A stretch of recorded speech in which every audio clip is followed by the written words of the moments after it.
Indian men's cricket டீமோட chief selector Ajith Agarkar தன்னோட பதவி நீட்டிக்க கோரி பிசிசிஐக்கு விண்ணப்பிச்சிருக்கிறதா தகவல் வந்திருக்கு. அவருடைய டென்யூரில் டெஸ்ட் ஓடிஐ கேப்டன்சி கில்லிட்ட கொடுத்துருக்காங்க. கோலி, அஸ்வின், ரோஹித் சர்மாவோட ரிட்டைர்மெண்ட்டை பார்த்துருக்கோம். T20 கேப்டன்சி ஹர்திக் பாண்டியாவுக்கு வரும் பார்த்தா சூரியகுமார் யாதவுக்கு போச்சு. சஞ்சீவ் சாம்சன் உள்ளே வந்தார், செம்மையாக பர்ஃபார்ம் பண்ணார். ஆனால் மிடில் ஆர்டருக்கு போனார். அதனால் ஜிதேஷ் சர்மா திடீர்னு நல்லா விளையாண்டுருந்தார், அவரை தூக்கி வெளியில் போட்டாங்க. டெஸ்ட்டில் இன்னமும் நம்பர் 3 வந்து சாய் சுதர்சனுக்கு கொடுப்பாங்கன்னு பார்த்தா அதுவும் ஃப்ளோட்டிங்காக இருக்குது. கில்லு வந்து T20 வேர்ல்டு விளையாட வரும் பார்த்தா அவரை தூக்குனாங்க. இசான் கிஷான் உள்ளே வந்தார். சமி இன்ன வரையும் செலக்ட் ஆகல டெஸ்ட்டில்.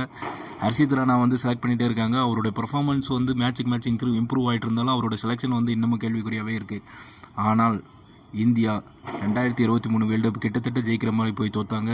அதுக்கப்புறம் 2 T20 வேர்ல்டு கப் ஜெயிச்சிருக்காங்க, ஒரு சாம்பியன்ஸ் ட்ராஃபி ஜெயிச்சிருக்காங்க. சீஃப் செலக்டராக அஜித் அகர்கர் வந்து செம்ம போல்டான டெசிஷனையும் எடுத்திருக்காரு, சர்ச்சைக்குரிய டெசிஷனையும் எடுத்திருக்காரு. But Ajit Agarkar is a fire in fire.